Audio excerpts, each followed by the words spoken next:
वो कटुता भरी बातें कर रहे हैं, जिन्हें समाज को जोड़ने की बात करनी चाहिए, वो समाज में दूरियां पैदा करने की बात कर रहे हैं।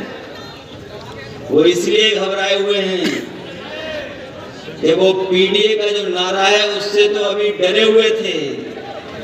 सुनने में आ रहा है कि कटहरी विधानसभा के जो इंटरनल सर्वे मंगाया उन्होंने, तो डर के साथ साथ वो हिले हुए भी दिखाई दे रहे हैं हमें थोड़ा। इसीलिए भाषा क्या बोल रहे हैं, भाषा क्या हो गई उनकी। अब वो जनता से नहीं लड़ना चाहते हैं, वो अब जनता को पीछे कर करके अधिकारियों से चुनाव लड़ना चाहते हैं। लेकिन मैं जानता हूं जनता भी मुकाबले के लिए तैयार है। इस बार जनता भी तैयार है। इस बार ये कोई सुनने वाली नहीं है। और जब से बीजेपी का जो इंटरनल सर्वे लीक हुआ है, इन अधिकारियों को भी पता लग गया है। तो ये दिखावे के लिए तो आपको पकड़ा पकड़ी करेंगे, लेकिन ये भी बीजेपी को हराना चाहते हैं।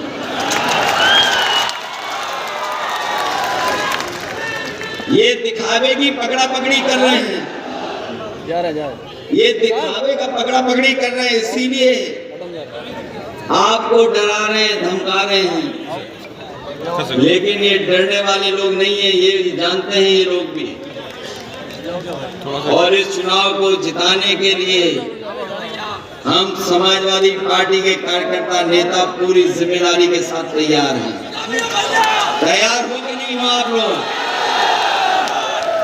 ये घबरा तो नहीं जाओगे आप लोग? डर करके पीछे तो नहीं हट जाओगे? हम तो यही कहना चाहते हैं कि इससे अच्छा चुनाव आपको नहीं मिलेगा। ये जो शुरुआत होने जा रही है, 2027 की शुरुआत होने जा रही है, ये बात आप मान रहे हो कि नहीं मान रहे हो? ये जो आपका उपचुनाव ये संदेश देगा 2027 का। ये चुनाव कोई सामान्य चुनाव नहीं होने जा रहा है। ये चुनाव को टालना चाहते थे, ये तो रास्ता निकाल रहे थे कि चुनाव ही ना हो। और आपने देखा नहीं अभी कि किस तरीके से नौजवानों को इन्होंने परेशान किया। जो लोग ये दावा करते थे कि 1 नेशन 1 इलेक्शन करा सकते हैं, जिन्होंने रिकॉर्ड बनाया नौकरी को लेकर के, हम एक ही दिन में 2 दिन में इतने लाखों की परीक्षा करा लेंगे। लेकिन अभी आपने प्रयागराज में देखा होगा, नौजवानों को तो ठंडे पे बैठना पड़ गया। नौजवान वहां बैठ गए, सरकार दबाव बना रही थी उन नौजवानों के ऊपर, पुलिस से लेकर के न जाने क्या क्या इंतजाम किया इन्होंने। लेकिन मैं बधाई देना चाहता हूं प्रयागराज और इलाहाबाद के अपने नौजवानों को कि जिन्होंने कोई परवाह नहीं की और वो आयोग के सामने बैठ गया कि जाकर के 4 दिन धरना चलाया और अंतर्गत सरकार को झुकना पड़ गया, सरकार को स्वीकार करना पड़ा। मैं उन नौजवानों को बधाई देता हूं कि जिन्होंने सरकार को झुकाने का काम किया। और यही नहीं देखा होगा आपने, या आप याद करिए पिछले वर्ष जब जेपीएनआईसी में जयप्रकाश जी की जयंती पर इन्होंने हम लोगों को रोकने के लिए जेपीएनआईसी में पूरी की पूरी पुलिस फोर्स लगा दी। और जब मैं पहुंचा वहां देखा जाकर के कि बड़े पैमाने पर पुलिस लगी हुई है, गेट भी ऊंचा है। तो हमारे समाजवादी साथी जानते होंगे मैंने क्या किया था। हम लोगों ने परवाह नहीं की, उस ऊंचे गेट को कूद करके हम लोग जा करके जयप्रकाश नारायण जी की प्रतिमा पर माल्यार्पण कर करके आए थे।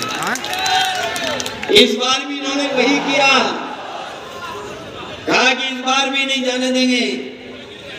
उनके बड़े बड़े अधिकारी आए और बोले कृपा कर करके वहां मत जाइए, वहां जाएंगे तो हमें फोर्स लगानी पड़ेगी। तो मैंने कहा कि ऐसा करिए, प्रतिमा यहीं ला करके हम लोग माल्यार्पण करेंगे। और गलती से मैं ये कह गया मैंने कहा कि जब तक प्रतिमा पर आप लोग ये लगा करके रखोगे टीन शेड, और जिस दिन हटेगी टीन शेड उसी दिन हम बाउंड्री कूद करके जाकर के माले पर कराएंगे, और उसका परिणाम ये वो अभी भी वहाँ टीन शेड लगी हुई है, अभी भी टीन शेड नहीं हटा पाए। ये लोग डरे हुए लोग हैं, घबराए हुए लोग हैं, क्योंकि जनता के लिए जो फैसले लेने थे वो ये नहीं दिए। ये डबल इंजन की सरकार, दिल्ली लखनऊ की सरकार ने मिलकर के मुनाफाखोरी कर करके हमारी महंगाई बढ़ाने का काम किया। आज जो बाजारों में महंगाई दिखाई दे रही है, जिस समय त्योहार के समय में खुशी मनानी चाहिए थी, त्योहार के समय पर चीजों को सस्ता होना था, लेकिन इस सरकार की गलत नीतियों के कारण, चंदा वसूली के कारण, मुनाफाखोरी के कारण आज हर चीज महंगी नजर आ रही है। न केवल हमारी आपकी जरूरत की चीजें महंगी है, बल्कि हमारा किसान भाई जानता होगा बिजली का बिल कितना देना पड़ रहा है। हमें याद है उत्तर प्रदेश में बिजली बनाने का कारखाने लग गए थे, लंबी रिकॉर्डिंग में बिजली कैसे पहुंचे उसके लिए सब स्टेशन बन गए थे, लेकिन ये सरकार आज बिजली सस्ती नहीं उपलब्ध करा पा रही है। हमें दुख इस बात का है कि हमारी स्वास्थ्य सेवाएं सब बर्बाद कर दी। आज अगर गरीब जाना चाहे अस्पताल में जो इलाज मिलना चाहिए इलाज नहीं है, दवाई नहीं है, और जो एम्बुलेंस का इंतजाम भी किया था वो भी एम्बुलेंस खराब कर दी इन्होंने। आज अगर फोन कर करके एम्बुलेंस मंगाते हैं तो समय लगता है, और अगर अस्पताल पहुंच भी गए तो इलाज और दवाइयां नहीं है। आज पूरा चौपट कर दिया अस्पताल इन्होंने।